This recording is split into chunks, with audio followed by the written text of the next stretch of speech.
When you ask most people what they think when it comes to comic book superheroes, a lot of them will say the empowered protagonist soaring across the city beating the tyrannical villain. Others will think of the multiverse that has recently become a trend and how there are many different versions of the same hero, allowing there to be multiple stories pertaining to them. Still, others will think of the ordinary Joe that starts off as an adorable wallflower before gaining powers to become the hero we see in the pages. But none of them probably ever think of the concept of making choices. Hey there, Dave Reviews here, and today I'm going to take a deep dive into the 2009 Sucker Punch game inFAMOUS. You see, back in 2009, this game got an Editor's Choice Award from IGN and an 85 from Metacritic.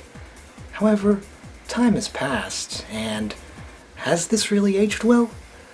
Well, we'll be finding the answer to that question in this video. A superhero game felt like a natural evolution for Sucker Punch Productions, especially considering how the Sly Cooper series had a more film noir and comic book-esque tone. However, Sucker Punch did not want to make a typical origin story where the protagonist becomes the do-gooder against evil from the start. Instead, they preferred a direction where the player made choices about whether to be heroic or not. For, as Nate Fox says, it really seemed like we need to give you this opportunity to be heroic, to make choices that were sort of for the greater good, at the expense of maybe something you might want. And for you to make a choice that feels heroic, you need to be given the option to be a total jerk, to be selfish. So pretty much, Sucker Punch really wanted to make inFAMOUS an unconventional superhero game. One that broke away from the usual tropes and stereotypes. Sure, there's a typical narrative where the normal dude or dudette gets powers from a freak accident and has to protect the civilians from danger of a certain supervillain, but inFAMOUS differs from this in the sense that Cole goes down the route of the morally gray anti-hero that's more akin to Frank Castle compared to Steve Rogers. He doesn't have a secret identity, he doesn't wear tights, instead he's just himself, and that brings a down-to-earth type of nature to Cole that contrasts with other heroes. It's true Stan Lee tries the concept of the everyday man with powers in Spider-Man, but inFAMOUS takes this a step further by making the titular character a bike courier. He doesn't become the new science teacher at his old high school like Peter Parker. Granted, he did come close to graduating by 6 credits in college, but in the end, he never finished. He doesn't create his own web shooters, he doesn't have genius-level intellect, he's just a mailman with electric powers. And this down-to-earth nature is demonstrated best in none other than the opening of the game, where, instead of an introduction with a bombastic title screen, it instead opts for a subtler approach. The game begins with a simple day at Empire City. A man walks across the street, either heading off to work or just taking a brisk stroll in the neighborhood. Billboard signs advertise companies and products, which is traditional for the urban metropolitan nature of a New York-styled city. Children play in the background to a soft melodic tune.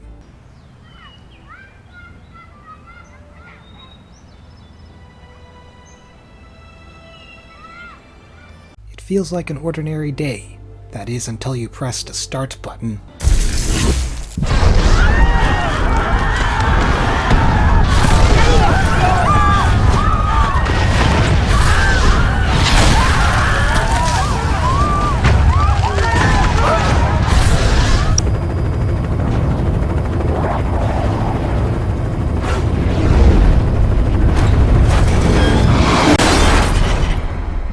There, the once tranquil Empire City turns into a heap of burning rubble. Buildings reduced to ash, leaving nothing behind but a crater with a man lying in the center of it.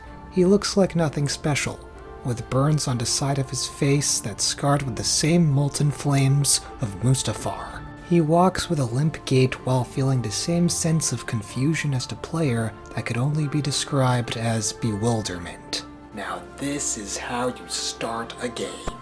Transition from a peaceful block of a civilization turning into an utterly annihilated ruination within seconds demonstrates the overall theme of the game, focusing on an ordinary man suddenly thrust into bizarre circumstances that forces him to adapt. Kind of like Titan from Megamind, except not as comically funny, or Peter Parker, except he doesn't share the same initial joy of having powers. Cole is confused and lost throughout the game, struggling to wrap his head around the fact his once anonymous stature has been compromised and how his powers draw the attention he never had in his life. In order to better describe his conflicted and indecisive nature, Sucker Punch created a choice-making system known as the Karma State. Basically, depending on how many good or evil actions the player does, a meter fills up, which provides Cole with different ranks of Guardian, Champion, and Hero if he's good, or Thug, Outlaw, and Infamous if evil. Ultimately, the game presents different situations where Cole can take a specific moral action to solve a problem.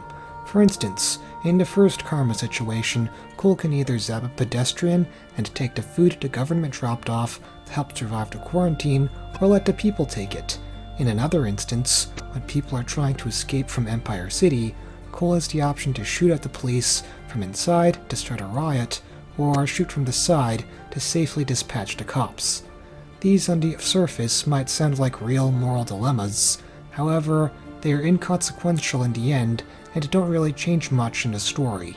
Usually a good example of branching paths is supposed to provide a form of drastic deviation. In this case, I ought to feel like I want to play the game again in order to try a different route, but the karma system in Infamous is really lacking in that element. Whether you shoot at the police from the inside or out, Moya will always state the bridge is closed because of a riot. Because of the riot topside, this is the only way back into the city. Or whether or not you shoot at the boulder coming your way when fighting one of the Trash Titans in the initial meeting with John, John will always chastise you for being reckless. They've been able to spread their terror all across our city. Can you stop him? Granted, there are a few decisions where a different scene plays depending on your actions. When you power up at a subway terminal and get all the people trapped inside the train to safety, they'll either praise you if you have good karma, or stone you if you're bad. And in the scene where Cole has to rescue Trish, depending on whether he chooses to save the doctors or her, Trish will either berate him for all the evil he has done, or speak about how proud she was of all the good he's been doing. I guess Trish's reactions to Cole's decisions is one of the major differentiations between good and evil playthroughs. However, I'll talk more about the problem I have with this later. Or for that matter, Cole's decision to power up or destroy the ray sphere. If you choose to destroy it, you might get a little piece of dialogue on how Cole is focused on the greater good of others despite John's death. Or, if you chose to activate it, he might declare how he rules the city and has dominion over others while sporting a black-colored lightning bolt from his hands. But that's the thing. It's such a minimal change that I'd argue the worst thing you'd be missing if you only played one playthrough over the other are the trophies. I might even argue that some of these decisions are, well, morally vague. So there's one decision where you see a man tied upside down from a lamppost. The good action, according to the game, is to cut him loose, while the evil action is to walk by. The ambiguous aspect with this decision is that there are people surrounding him and mocking him, so if I cut him loose, technically I'd be feeding him to the wolves, which is just as bad as simply leaving him there and letting the blood flow to the top of his head. It would kind of be a lose-lose situation right here, or in another situation, you have to choose a poster that best represents you. I mean, I can sort of see the reasoning behind this one, considering that if you're feeling good, you'd gravitate towards the one that has you standing like a guardian, whereas if you're evil, you'd gravitate towards the one that presents you as a demon. However, this simply isn't a moral question, and, if anything, feels a bit random that it might have been better off being cut. But I do appreciate the attention to detail, for if you choose the good poster when evil, you might see it crossed out with red ink whenever you pass by it within the city. Finally, if I were to address one last complaint, as if I hadn't been negative enough, the karma system is designed in too much of a binary way. You're only restricted to two scenarios of good and evil, but I feel there could have been a neutral option. If Sucker Punch really wanted to be creative with this, there could have been a pathway that involved Cole making both good and evil decisions.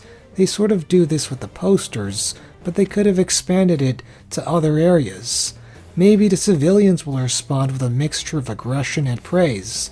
They might ask you for help, but as soon as you turn on them, they immediately start forming mobs to retaliate against you. Maybe there could have been a third epilogue to go along with the good and evil versions.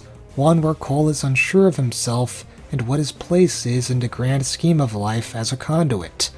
I mean, I guess he sort of articulates these thoughts in the good epilogue, but maybe this could have been switched so that the good ending had a more positive tone and the neutral one was more middling. I don't know, I'm kind of making things up off the top of my head, but my point is that the karma system almost feels like it was tacked on and not given much thought with how it could have played an involving role in the game's plot and atmosphere. The fact that there are only 2 roads to follow when there could have been much more shows that Sucker Punch just hadn't gone back to the drawing board to have another look. I know this isn't the case because clearly Sucker Punch put a lot of passion into this game, but with the karma system, I couldn't help but almost feel like they went, oh geez, here's a good and evil decision-making mechanic, let's just add it into the game without considering how we'd make it work. Or at least that's what it feels like in the story department. The gameplay area is where all the thought and care went into. So before you write me off as a negative Nancy and close this tab because of my maddening criticisms, here comes the good stuff. While I couldn't tell the difference between the good and evil versions of Cole narratively speaking, in fact, it makes me wonder why PlayStation Battle Royale made them separate characters. The powers and upgrades that Cole gains from being good or evil made me feel like I'm either being a defender or a destroyer. The simple lightning blast will have a different effect depending on your karma status. If you're guardian or above, the lightning bolt will replenish his stored electrical power, but if he's thug or below, the blast will create an explosion with the finishing bolt. In a similar manner, the grenades will trap an enemy if you're good, or spread out into smaller bombs to create a bigger explosion if evil. Maybe replaying the game might not be worth it story-wise, but it is in terms of combat, considering you'll be missing out on the vast array of powers. And these different status effects on your abilities will help strategize how to deal with certain situations. When fighting one of the trash golems, if you're on good karma, you can keep in mind that the righteous strike refills your energy meter. Therefore, you can endlessly barrage them with missiles as your electrical storage replenishes. In a similar manner, if you're evil, the massive explosions are good for crowd control or destroying structures in a matter of minutes. In one of the evil missions where you have to destroy a police station, it's very easy for cops to machine gun you down. Because of this, speed is essential in its destruction. The splitting rockets provide the solution with the additional megawatt hammers giving more damage and blast radius. Cole also gains karma-specific powers that are separate from the blasts, grenades, and missiles. For good karma, Cole performs the Overload Burst, which is him firing a lightning bolt after charging it up. It's overall very inconvenient to use because it takes too long to charge, despite the fact it can hurt multiple enemies. Now, the Arc Lightning, on the other hand, is where it's at. Basically, it involves Cole firing a stream of electricity from his fingers, Force Lightning style. No need to charge it or anything. It's especially good in the final boss fight, where it can practically deal damage to Kessler even when he's not in his stunned animation. All that being said, 2 powers break away from this karma binary, the Lightning Storm and the Polarity Shield. Now, the former definitely makes me feel like I'm a walking death trap. Cole drops a huge blast of lightning from the sky to fry any unsuspecting enemies. The fact you have to control it with the 6-axis controller can feel slightly uncomfortable, but other than that, honestly, it's the best power in inFAMOUS. It feels so satisfying charting the Storms' pathway, slaughtering the First Sons in their tracks, and watching their icons disappear all at once. It's a sensation I can only describe as wielding the Bolt of Zeus. Yeah! Die, suckers! Sadly, I couldn't say the same for the Polarity Shield. It's supposed to block bullets coming your way, but I just found ducking behind cover to be more convenient.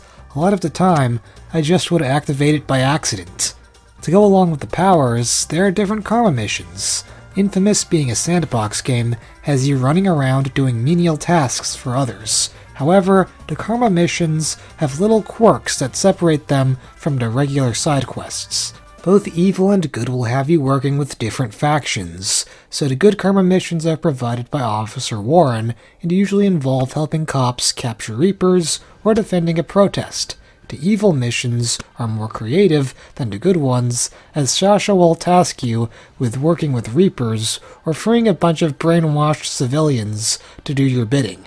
I repeat, freeing a bunch of zombie people to do your bidding. Like, how much weirder can you get with that?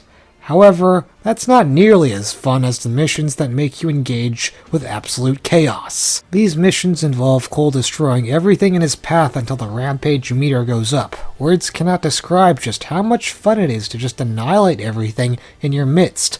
What's more is that once you've caused enough destruction, the cops will come to investigate what's going on, and that's when you laid a sledgehammer against them. It kind of reminds me how Sly 4 had a similar mission where you had to mess around until the cops came up to you and arrested you for being an outlaw, but that game just had you do juvenile things like replace paintings, steal a lollipop.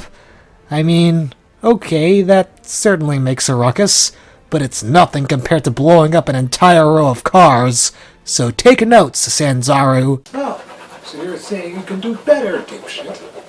Well, I'd like to see you try. What? Oh, I was just taking notes, like the man asked me to. Anyway, back to the missions. The Karma tasks are a breath of fresh air compared to the more mundane, regular assignments the people give you. There are some interesting ones, like performing stunts for a photographer or surviving an ambush, but then there are ones that feature sneaking up behind an enemy. Basically, they're a natural succession to the Sly Cooper missions. Cole sneaks up behind an enemy to receive some blast shards he drops off. Sounds simple enough, but there are some issues with this. First off, the courier's reticle icon on the map blends in with the other enemies in the area. Therefore, it's hard to distinguish which one to follow or if you're within his range. The other issue stems from the fact that you have to follow him via the rooftops. Again, a callback to Sly Cooper. Considering that Quill can take a while to parkour up some buildings, it can be easy to lose track of the courier because of how fast he'll move. There were so many times where I'd get the 10-second countdown and then panic, which causes me to rush to the ground to move faster, only to realize that he caught me. One minor issue is that Cole might accidentally jump onto an object if he's too close to it. As a side note, the parkour in this game is generally handled well. However, Cole will act as a magnet and might gravitate towards an object I never intended him to go to, which can lead to an untimely failure of the mission. Not a big problem, but it did lead to some frustration, especially with missions like these. Overall, these stealth missions aren't nearly as well implemented as they were in the Sly games, although what's worse than this are the counter-surveillance missions. So instead of me giving a rant, let me show you some footage.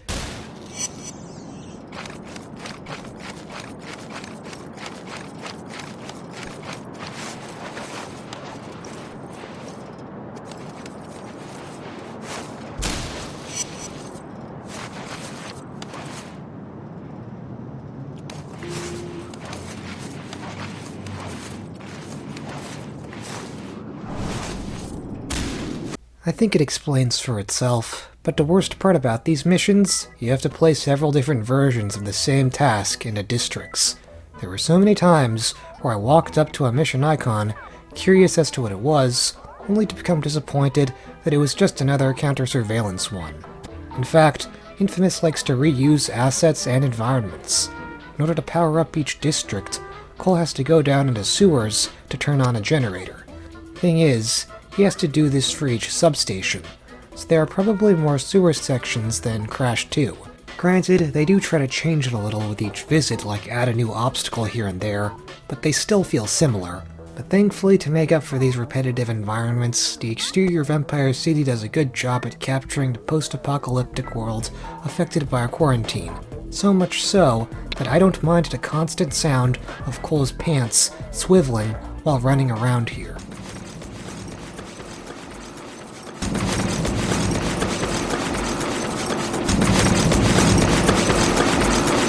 the game manages to make Empire City your personal hellhole with its use of bleak colors. At night, there's a lot of fog to obscure the visibility, and even in the day, a lot of buildings have a drab shading, for lack of a better term. But the features within the city really give it some life. 2 news networks will constantly show up in Empire City.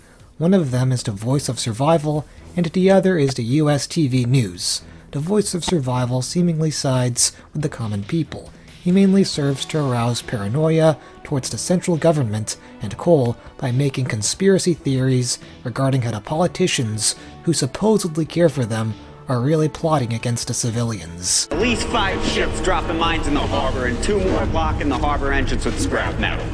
We're not going anywhere, folks. Might as well do whatever you can to get comfortable. Voice of Survival, out. He's not an actual station, rather he's just a conspiracy theorist holed up somewhere who interrupts the signal from time to time. Therefore, he has a more undercover kind of style and tone. Of course, the final broadcast has him finally exposed, and I don't know what's more disturbing, the broadcast itself, or the fact we don't know what or who killed him. It's only a matter of time before they... Hey! Stay away from me! I did what are you doing? Stay away from what you said, I told you! Stay away from... I did what you said, I told you! The US TV News is more corporate and organized, having a more professional tone. However, they tend to really twist events in the game, going so far as to not mention Cole in actions he was a big part of. It's almost like they're trying to erase him. The clock, repairing damaged transformers and substations. Thankful citizens took to the streets in celebration as life continues to return to normal. Officials estimate that power should be returned to the entire city within the next 3 to 4 days. US TV will keep you updated on their progress. While it may come across as a bit ham-fisted, it certainly does show how the media often doesn't like to admit it has a bent or leaning that influences how it tells the story. Like how they call the people trying to escape the quarantine terrorists, even though they were simply trying to find a better life. A callous and unprovoked attack by terrorists seeking to break through the quarantine and cross Stampton Bridge. Their goal was simple: spread the plague to the mainland. It would have been nice if the civilians reacted to these outlets, but you get nothing. Well, not exactly nothing, but it is lukewarm. Some of their reactions help with the atmosphere. Some people will be looking at the trash cans or falling to their knees, crying, as if to show the bleak conditions they live in. They might attack you or insult you if you're evil, or praise and take pics if you're good. But their mannerisms are limited to that. I might call them more like androids than humans. You don't hear them talking amongst themselves about what's on the news. You don't hear them engage in conversations. Sometimes they simply break and don't react to you. The ringing of the phone after zapping it, or the newspapers flying out of the dispensers after shocking it, have more life than the people. They probably have more personality when they're in their zombie forms. And that is quite ironic. Thankfully, there are a lot of collectibles in the city to fill the dead air. The first of these are blast shards, which I believe are leftover artifacts of the Ray Sphere explosion. Collecting enough of these will increase Cole's energy level by 1. They are scattered on buildings or on the side of piers, and they can be frustrating to find, especially if you're going for the platinum and can't find that last shard. They could have maybe improved this by having the L3 button detect further out, as they did in the second game, but for the most part, the blast shard hunt is a good side quest since it forces you to explore the city and to take advantage of Cole's parkour skills. The other collectible are the dead drops, which are messages John left behind decrypted into satellite dishes. While these aren't vital for the story, they do provide a bit of extra lore. Certain characters that come out of the blue like Sasha or Alden Tate make more sense once you realize where they've come from. But it was the arrival of Richard Tate in 1892 that resulted in the creation of what we consider the First Sons. Tate's primary goal was to use the technology of the time to unlock the true power of mentalists. Tate firmly believed that emerging technologies, particularly the work of Edison, could be used to enhance the group's mental powers. Speaking of which, inFAMOUS' story is definitely one I'd call complex. I can separate it into 4 mini-stories. Zeke and Cole's strained relationship, Cole struggling to make amends with Trish, Cole's battle with the many supervillains popping up, and the mystery story behind FBI agent Moya Jones and NSA agent John White. All of these intersect with the central plot of Cole's search of the Ray Sphere and trying to figure out his place in Empire City as a conduit.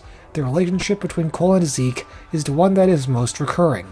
These two at the start of the game have such a tight bond that they're literally inseparable. The conversation they have in the beginning really establishes that these two were childhood best friends. That was badass! The second you touch it, the electricity in your hands cooks off the gunpowder, and the whole thing goes kabam! The look on your face was priceless. Damn near blew my hand off. Which is why you won't be touching the new one. Traded this guy one of my homemade batteries for it. The ones that explode when you use them? Hell, he doesn't know that. Come on! Told me he was gonna leave the gun in the parking lot a few blocks from here. The dialogue feels realistic in the sense that it feels like stuff two best friends would talk about. But as Cole gets more and more attention for his powers, Zeke becomes jealous of him. And so the game goes out of its way to show this gradually. Whenever Cole performs a certain action to help or hurt someone, Zeke will make a comment, either as a compliment or a warning. However, small tidbits in these dialogue snippets show little hints of jealousy. I know you're intent on cleaning this place up. I get it. But if things keep going the way they are, the market for my batteries is going to be zilch. Nobody likes a show-off, Cole. And then Zeke starts trying to use Cole to get himself stuff he wants.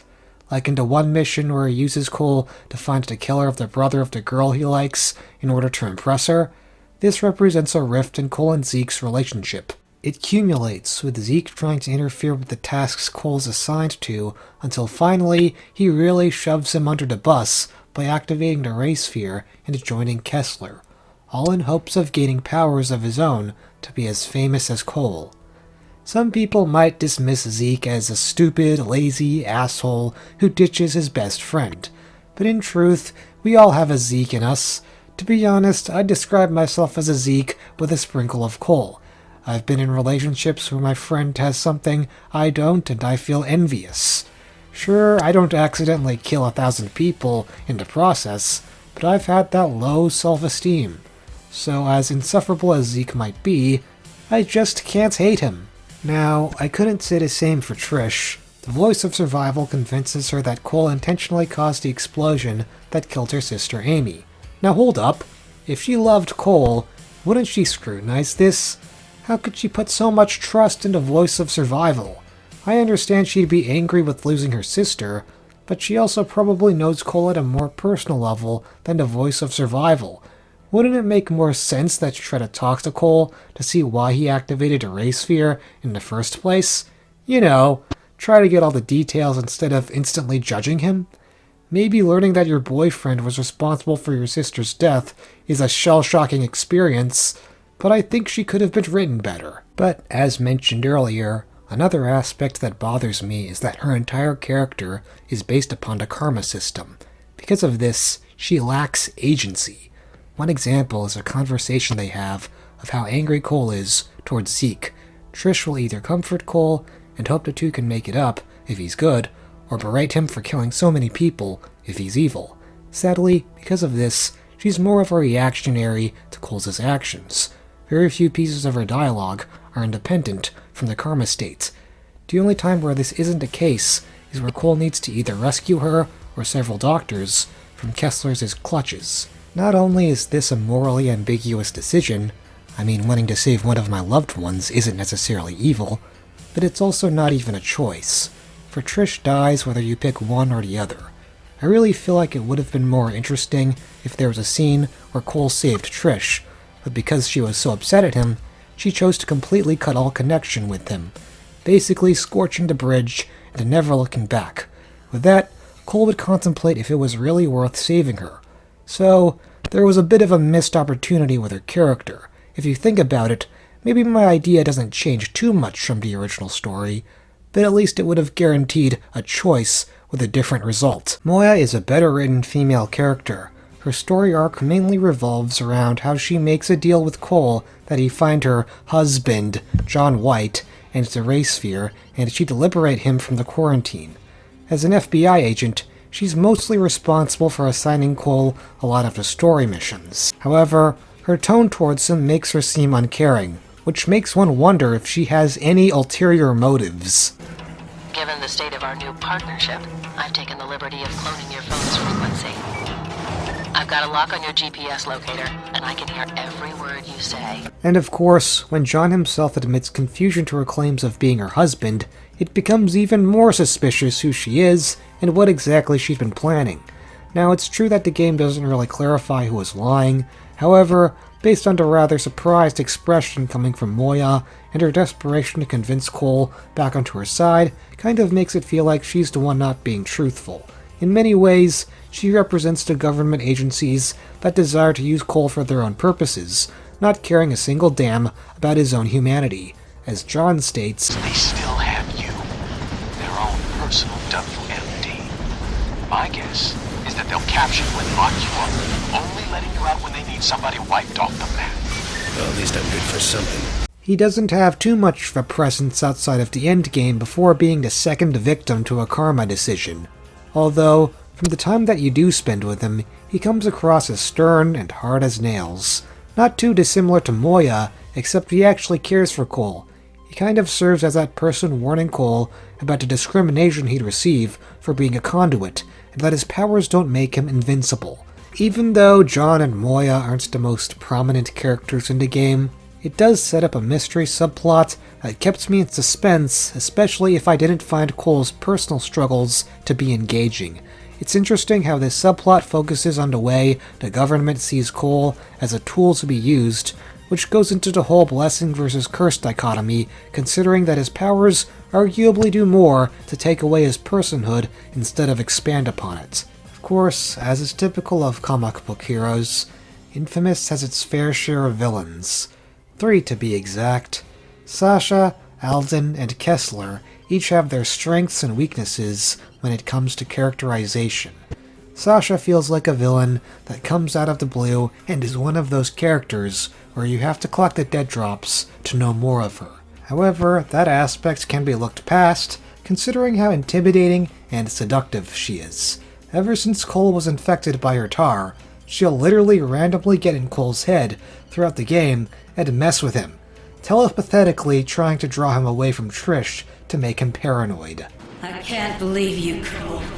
Running back into her arms. She's not a lover. Not like me. The things I could do. I have pleasure.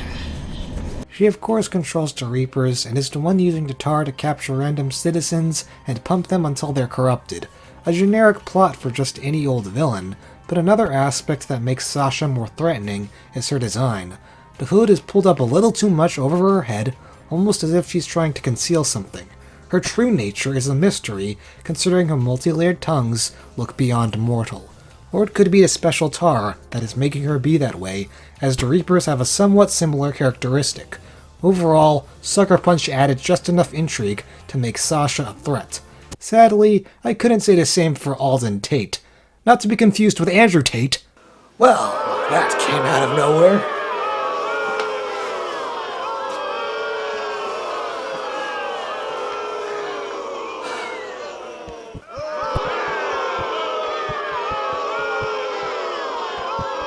Alden is just sort of there. He's kind of the opposite to Sasha in the sense that he's got a backstory, but as a villain, I'm not sure what he wants.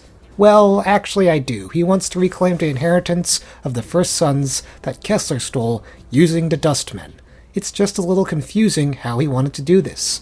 But I think the worst mishap of Alden is the missed opportunity to change his character's direction.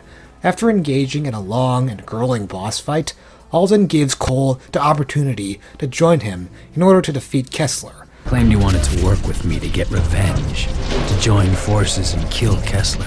I feel like there could have been an interesting plot thread if Cole had agreed. And maybe Sucker Punch was moving in that direction because Cole hesitates. Hell, it could have also been a very meaningful karma decision. But no, he jumps. Way to be anticlimactic, Sucker Punch.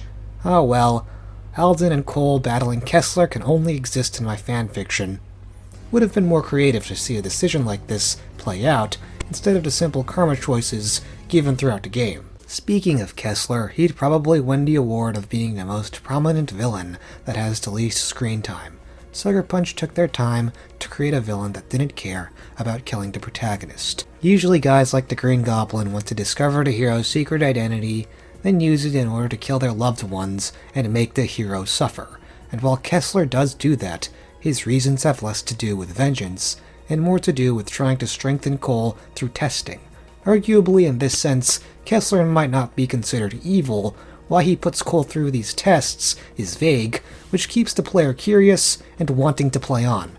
However, where this builds up to, I'm not quite sure if it's truly cathartic. So basically the reveal of Kessler's identity is that he's Cole from the future, and all the events that occurred in this game, from the quarantine to the Ray Sphere blast, was his planning. He put Cole through all that pain to prepare him to fight a beast he'd failed to defeat, for he wanted Cole to succeed where he couldn't. And well, there are some problems. Time travel is an overused element. Just look no further than Kingdom Hearts. And it's a bit of a stretch that Kessler had everything planned out. But other than that, I think this twist works well. It makes Kessler a unique villain. One who maybe had good intentions, but with bad means of obtaining them. Considering his intentions were to help Cole instead of hurt him, he had a more gray morality. This also demonstrates how your greatest enemy is yourself. As cliché as it may sound, in one sense, Kessler represents the entire conflict building up in the game. Cole was trying to wrestle with himself on accepting change. The main antagonist, being him in the future, represents the internal conflict to overcome these anxieties. So yeah, despite the endings' problems, it still works in the grand scheme. Which basically describes the entire game. For all the issues this game had, it's still worth playing in 2023. While the environments and missions feel overused, the city itself captures the atmosphere of a depressed civilization, which makes it satisfying to traverse. The Karma State might not change anything story-wise, but it's still successful in mixing up the gameplay. While there were certain characters not written well, most of them felt real and well developed. Ultimately, inFAMOUS was an unconventional superhero game that worked despite its problems. And inFAMOUS 2 manages to answer quite a few. Oh God. Oh fudge. Oh frick. I have to go to work. It was a terrible job in the first place. Pay sucked. Amen to that, Cole.